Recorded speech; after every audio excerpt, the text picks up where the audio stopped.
Good morning!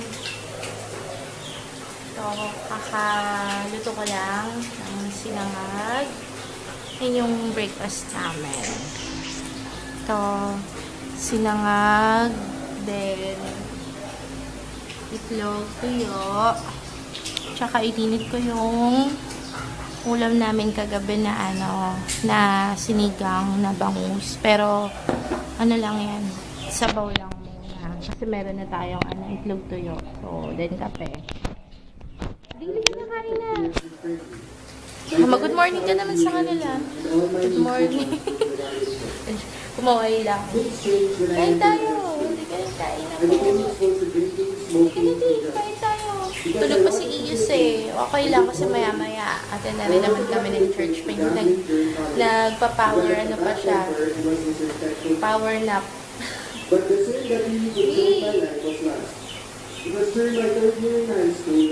Cheche, good morning daw. Naghihikab pa. Hello, sabihin mo sa kanila, good morning. Sabihin mo na. Anak. Mali.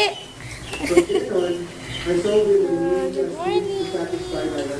Lalabas ka na naman? Ha? Gusto mo na naman lumabas? Lalabas ka na naman? Oh, gusto lumabas eh. Mamaya na lang. Halika na kain tayo. Nanonood kami ng ng CCF. Ano ba yan? CCF, church. Sa YouTube ito, ipalakihan mo para makita nila. Nandito na sa dining namin yung diretso nood na. Ayan.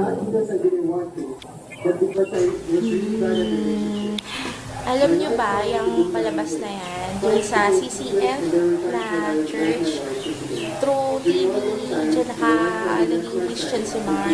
Sige, kaya makinig ka. Yun siya nakakilala sa Lord. Yung pastor na nagturo kasi sa CCF, si Pastor Bong sa akin, sobrang kayboy. Yung nakakatuwa, pero sobrang mabibless ka. Hi tayo. Pagay mo na. Ha? Play na ba? Lord, maraming salamat po sa pagkain. Kahayin sa amin yung pagkalina, naway ang sila'y lakas, kahalingan, sa mas ka lang makakatawa ng mga pagkain nito. Salamat po, Panginoong Jesus. Amen. Kahayin mo na kami. Praise God. Pantay lahat mo po. Alam mo po, napakabait po ng Diyos.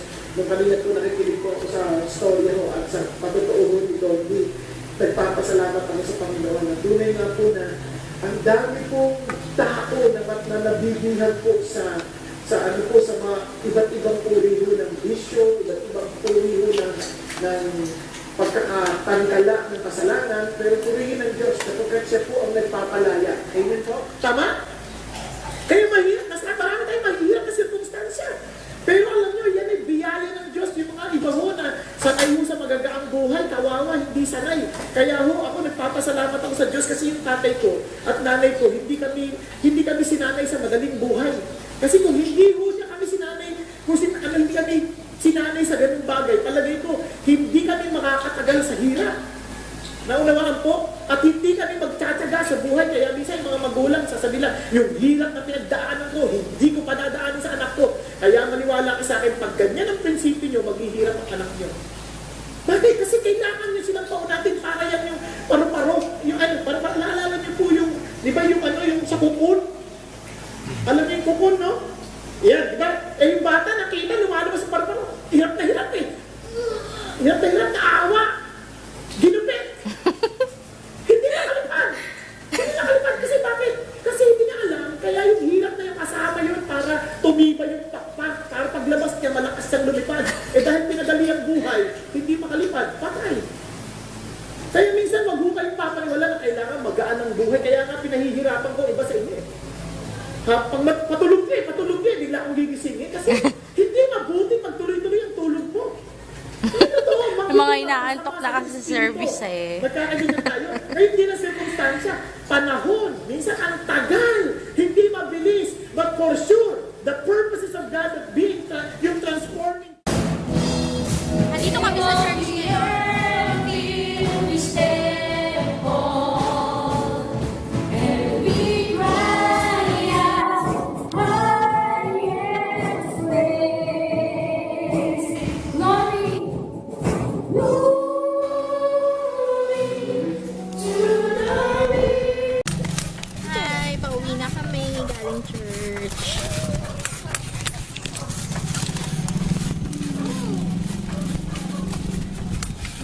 Minsan natin Halika. papark yung sasakyan. Hindi tayong pagpapark ng sasakyan eh. Nasa, ano kami, pedicab, bike pa, and sidecar. Tell the driver Ano to stop siya, over there.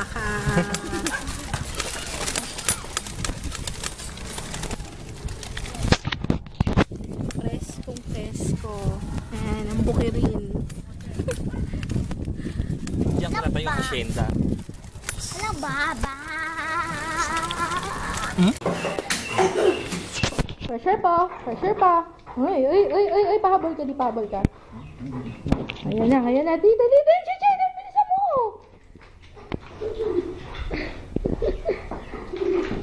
Aro to?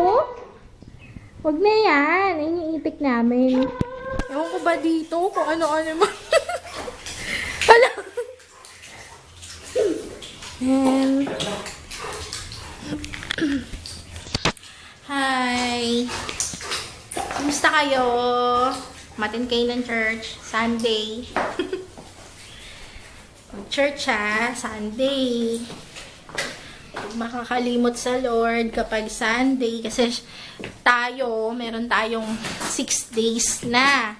So, yung isang araw, sa kanya na yun. Kaya, mag-church, huwag natin ipagdamot yung isang araw para sa kanya. Magpasalamat kayo. Mag-pray. Puro hingi. Mag-thank you din. Ayan, mamaya gagawa kami ng assignment ni Iyos yung project niya kasi hindi siya nakasama sa field trip. So, yun. Gawa kami ng project na lang. Next year. Kasi magi-grade 1 na siya this coming June. So, sorry. Magi-grade 1 na siya this June. So, ayun. Hi ka sa kanila. Hi po. Kamo. Sabi ko sa kanya, inap mo na counter. Hilig mag-counter eh. Inap mo na ha. Okay. Okay, tapos mamaya. Ay, kakain daw muna kami. Kumain na ba kayo? Kain na tayo ha.